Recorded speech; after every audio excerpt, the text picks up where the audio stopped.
All right, welcome back to Bayou Time, 879-1231 if you'd like to get involved. Just want to re-update everyone since we had brought you the weather information regarding that tropical wave. Again, earlier in the program, the information we were receiving was that this had a 30% chance of development into a tropical storm.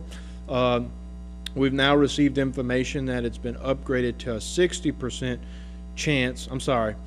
I said earlier 30% chance to develop into a tropical system, not a tropical storm. It now has a 60% chance to develop into a tropical system. So just wanted to bring you that new information. And again, if we can show you the path, that hasn't changed at all. The suspected path, still all over the board, all from Florida to Mexico there, if you will. So you know, we'll continue to monitor it for you, and we advise that you continue to monitor the situation yourself as we go into the holiday weekend. With that, let's take some more phone calls. And before we do that, I want to remind everyone, tomorrow night, Nichols State opens up the football season at 6:30 p.m. at home. And we have the graphic for you. There it is. Nichols versus Evangel University, 6:30 p.m. at home at John L. Guidry Stadium. There are still some tickets available. You can walk up and purchase them at the game. They're expecting a large crowd, so we hope to see everybody out there for the Thursday night game. Let's go down to the phone calls. Hello, welcome to Bayou Time. Thank you for holding. Hello. Hello, are you there? Hello. All right, let's go to the next call. Hello, welcome to Bayou Time. Yeah, Jason, being that two callers addressed me, go ahead. I'll try to make it brief. I didn't call the man stupid. It wasn't last night. It was the night before. And while I was on the air, it was with Martin. I told Martin that I would look at Channel 6 News to see what was happening. I did see the newscaster say that it was supposed to be for a 100-year event. But as far as I understand, the Corps of Engineers has never had a plan that was okayed by Congress to give us 100-year flood protection. Well, and I'm sure you know that, and I know that too. Right. Now, they may have said we would like to do it, but they can't do it until they get authorization from Congress and get the funding. Well, they haven't given it for us. The word of bill hasn't been, well, it went in, it was approved, and then it was vetoed and excised out by President Bush. So we're still fighting that battle here locally. Right. And Jason, as far as saying I'm a staunch Republican, 38 years ago, I've registered as an independent so that I could vote for the best man for the job. I'm not staunch anybody. And as far as the person wanting to call me stand corrected, maybe he could use a little correction himself, because as I understand it, the president is supposed to address Congress in the House of Representatives, and he has to go through the Speaker of the House. I understand it's going to be a joint session that he's going to address. So, yes, he does have to check with the scheduling in the House.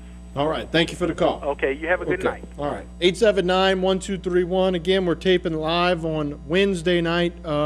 If you would like to get involved, the number is not on the bottom of your screen, but we have about 10 minutes or so, I guess, of phone calls. There you see it, 879-1231, if you'd like to get involved. Let's take the next caller of the night. Hello, welcome to Bayou Time. You're on the air live. Good afternoon, Jason. Hi, how you doing? Or how's the baby doing? Oh, we're doing okay. Thank you very much. I know you might have happened because of that. I am. If I could get just a little more sleep, would be okay. But I should say that because my wife's really been great in all of this and getting up during the middle of the night and taking care of everything. That's good, man. I hope we don't get none of them hurricanes over here. Well, you're right. You're right. Yeah, I hope for everybody's sake we don't. Yeah, y'all better watch what y'all say about President Obama. Y'all gonna get insulted on TV. I got insulted Monday night. You did? Yeah, because I told Martin a little joke. It was just a little joke. It meant no harm. Oh, well. Man, a lady called up, man. I guess she's kind of say I'm stupid. I don't know what I'm talking about. Well, I didn't hear it, but I do know that Martin apologized for it. So you know, we don't want to make any jokes that borderline anything. Okay. It wasn't that, Jason. It was a little joke. Other people make jokes about the other president. They put comments in the papers about the other president and everything else. Right. What's so different about this one? You know, I ain't saying nothing bad. You know, You know, I ain't got nothing against Obama. That is just a little joke, you know. It wasn't nothing meant by it, you know. Well, and I appreciate you saying that, but sometimes people interpret things different ways, and maybe based on a way somebody else heard it, they may have been offended by it. So. Yeah, I understand that. But the way this lady talks, she thinks that Obama's God, the way she talks. And nobody's God but God, you know. And it's just a little joke, nothing meant bad about it, you know, because I ain't got nothing against Obama. Okay. You know, I think the man is trying to do a good job. So let me ask you this. If somebody took it in a way that was offensive, do you apologize for that? Yeah, you know, okay. I mean, I understand that, you know, but I mean, I didn't mean nothing bad about it. You know, it's just a little joke, you know. I heard from somebody else, and I didn't think it was going to. If I knew that was going to hurt somebody, I wouldn't have said it. Mm-hmm. All right.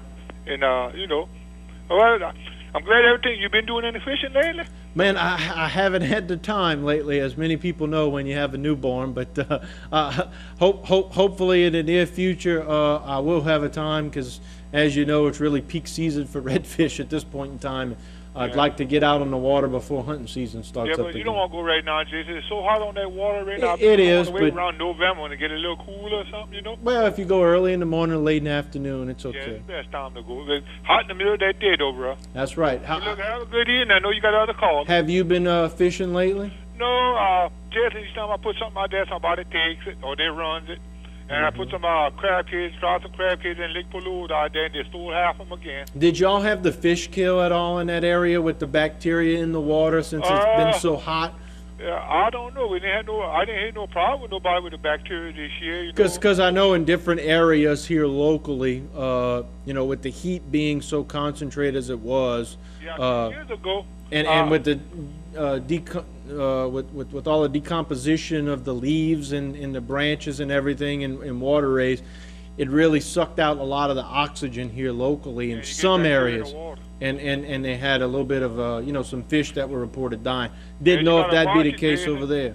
You gotta watch it because 2 years ago when they had the bacteria in the water, I had a little cut in my hand and I stuck my hand in the water to pick up my crab cages. About a week later, I caught a staph infection. I had to go to the doctor for it, you know, I get treatment for it and everything. You got to watch it. If you got any scratches or bruises on your hand, don't stick your hand in the water. If they got that bacteria, you will get a staph infection. Okay. And I know some people know that already. A lot of people done caught it because of that. And when this water is hot like that, I tell people don't put your hand in the water unless you have to. If you don't have to, I mean. Right. Because you don't know what they got in this water right now with this heat. They got all kind of bacteria that are moving around when it's hot like this. Right, right. So be extra careful out there when you do that. Yeah, you're exactly right. Yeah. Well, have a good evening. Thank you for the call. Okay, you're welcome. All right. With that, we're going to take another break, and then coming up next, we're going to bring on Miss Rhonda Alfred, the Director of Marketing and Planning at Terrebonne General Medical Center, and also Brett Cuneo. He's the Pro-Am Chair for the Mary Bird Perkins at TGMC golf tournament. That's going to be the Mary Bird Perkins at TGMC Open, which is coming up very soon, Monday, September the 26th through Saturday, October the 1st at Ellendale Country Club. We're going to talk much more about that. And before we bring them on, I want to remind you once again, only because I told the folks at Nichols we try to help them out as much as we can with the upcoming football game. And, you know, tomorrow night at 6:30, they're going to kick off the football season. College football is here. Of course, LSU has the big game in Dallas on Saturday, but here locally on Thursday night at 6:30 against Evangel University, Nichols will be kicking off their football season right here in Thibodaux. There's still some tickets available, and we hope to see a lot of you out there cheering on the Colonels. So with that, we'll take a break. And when we come back, we'll be talking about the Mary Bird Perkins at TGMC Open coming up very soon in September.